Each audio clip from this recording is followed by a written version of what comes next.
राज्य में बेटी बचाओ बेटी पढ़ाओ का नारा दिया जाता है, उसी राज्य में जब एक बेटी कोचिंग के लिए जाती है उसको किडनैप कर लिया जाता है और उसके साथ बहुत दिल दहला देने वाला घटना सामने आता है। अब सवाल ये उठता है, आत्महत्या है या फिर हत्या है?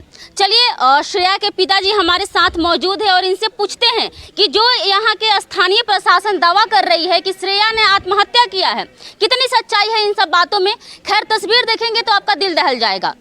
क्या लगता है कि जो स्थानीय प्रशासन दावा लगातार कर रही है कि श्रेया ने प्रेम प्रसंग में आकर के आत्महत्या कर लिया है, कितनी सच्चाई लगती है आपको? वो तो अपना बचने के लिए अनर्गल बयान दे रहे हैं वो लोग, अपना बचाव के लिए। ये जो है एसिड को बचाने के लिए, एसिड से दे के मारा गया है। मामला सामने आया था कि एसिड अटैक हुआ है श्रेया पर। एसिड अटैक तो स्पष्ट है, कोई भी देख रहा है। ये हम क्या, सब कोई देख रहा है। जो फोटो देख के मृत श्रेया का फोटो जो भी देखेगा वो स्पष्ट बोल रहा है। यहाँ नहीं, पटना के डॉक्टर बोल रहे हैं, बहुत डॉक्टर को भेजा गया फोटो जी। सब कोई कह रहे हैं कि तो एसिड का मामला है। हाँ, लेकिन जो तस्वीरें सामने आ रही है देख करके ऐसा लग रहा है कि श्रेया का जो फेस देखिएगा तो पूरा जला हुआ, बाल जल गया है। जो ये मुंह और एरिया देखिएगा जिससे हम लोग खाते हैं वहाँ देखिएगा तो एकदम गायब सा हो गया है। लेकिन यहाँ के जो स्थानीय प्रशासन है लगातार कह रही है कि नदी में कूद गई थी जिसकी वजह से उसका शरीर फूल गया है, दांत जो है मछली खा गया है, बाल मछली खा गया है, इस तरीके का बयान। ये सब बेवजह के बात है। उस साजिश के तहत कोचिंग जाने के क्रम में 11 तारीख को उसको किडनैप करके तेजाब डालकर हत्या किया जाता है और इसके बाद 100 को इंदरपुरी नहर में जाके भीगा जाता है। वो भी कहाँ, साक्ष्य छुपाने के लिए, और कोई बात नहीं है। ये लोग क्या बोलेंगे? जिस तरह से श्रेया हमारी बेटी है, वो लोग सोच के देखें कि श्रेया उनकी बेटी हो तो वो लोग क्या सोचेंगे, इस पर क्या विचार करेंगे, इस पर निर्भर करता है। मानवता है ना लोगों को, उनका भी मानवता है। आज वर्दी पहन लिए हैं तो ये आदमीयता खत्म हो जाएगा, मानवता खत्म हो जाएगा। उनको सोचना चाहिए। जो भी है इसमें पुलिस प्रशासन लगे हुए हैं या मेडिकल वाले टीम लगे हुए हैं, सबको अपनी बेटी समझ के निष्पक्ष जांच करें और दोषियों को फांसी की सज़ा हो, यही मेरा मांग है। और फांसी की सज़ा और न्याय अगर नहीं मिला तो कुछ भी करने के लिए तैयार है। श्रेया का बॉडी का पोस्टमार्टम हुआ है? कुछ नहीं हुआ, सब लिपा पोती हुआ है। बाद बाकी जानकारी लीजिए, हम तो थे नहीं, इलाज कराने के लिए भिलौर गया था।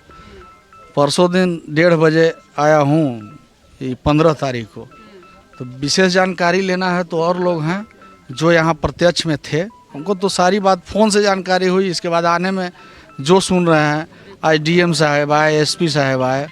डीएम साहब बोल रहे हैं कि फ़ोटो हम आज देखे, तो सोचिए कि डर लगता है मुझे फ़ोटो देखने से। एक मृतक के पिता को उस समय क्या फीलिंग हुआ होगा कि हमारे जिला के मालिक, डिस्ट्रिक्ट मजिस्ट्रेट जिसको कहा जाता है, और उनको फ़ोटो आज वो देखे हैं और वो भी कह रहे हैं कि डर लगता है इस तरीके। हाँ, फोटो देखने से भी डर लग रहा है। अब अभी तक जो किए वो गलती किए, तो किस तरह का समझ में नहीं आ रहा है। निंदनीय बयान है। काराकाट लोकसभा क्षेत्र से पवन सिंह चुनाव लड़ रहे थे। उनका कहना था कि बहन, जो भी लड़कियां उनकी बहन है और उनके लिए हमेशा खड़ा रहेंगे। पवन सिंह का फ़ोन या पवन सिंह मिलने आए? पवन सिंह 2 दिन फ़ोन किए हैं, एक दिन पहले भी किए थे, शायद परसों दिन, आज भी किए हैं शाम को 1.5 घंटा पहले लगभग।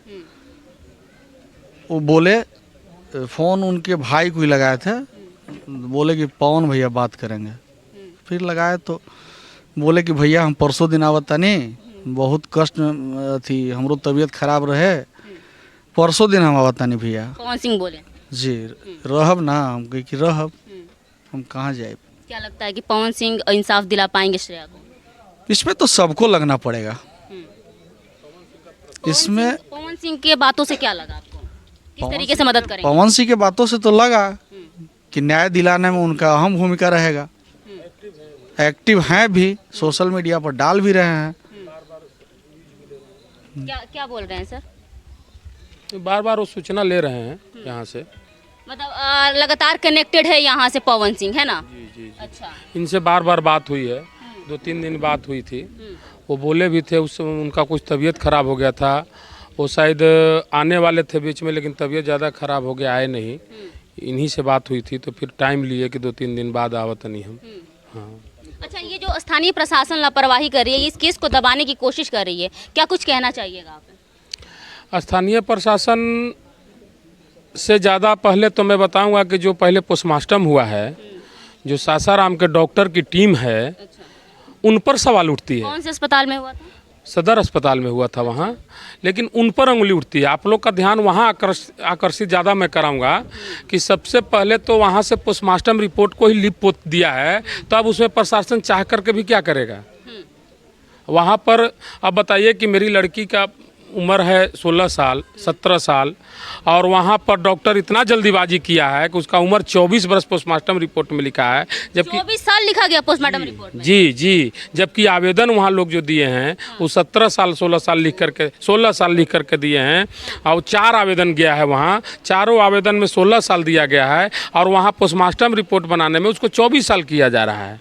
जी, ऐसा भी खबर सामने आ रहा है कि जो श्रेया का डेड बॉडी है पोस्टमार्टम के लिए गया था, कहीं से फटा छटा ऐसा श्रेया का बॉडी नहीं, वहाँ पर पोस्टमार्टम हॉल में यहाँ से जो गए थे, इनके लड़की के वो चाचा हुए और इनके ममेरा भाई हुए, वो गए थे तो बोले कि हम बॉडी देखेंगे, वहाँ कोई डॉक्टर था नहीं, तो उन लोग बोला कि अंदर जाने के परमिशन नहीं है। ये बोले कि हमारा बॉडी, तो अब फिर बोला कि गंध आ रहा है, तो बोले गंध आ रहा है, उससे क्या मतलब, हम देखेंगे। जब अंदर गए, फ्रीजर से लाश को देखे प्लास्टिक से हटा करके, तो कहीं भी चीर फाड़ का पोस्टमार्टम का नहीं था, कहीं निशान नहीं था, दूर दूर से भी। तब इन लोग बोले, वहाँ सवाल किए कि पोस्टमार्टम आप कैसे किए, कि बोल रहे ले जाइए, इसमें कोई चिराग तक नहीं लगा है। तो बोला कि अरे इसमें चीरा क्या लगाना है, वो नशे में धूत था, बोला कि चीरा क्या लगाना है, इसको तो पानी में डूब के मरा, साफ जाहिर करता है कि पानी से मरा, यही रिपोर्ट आपको मिलेगा।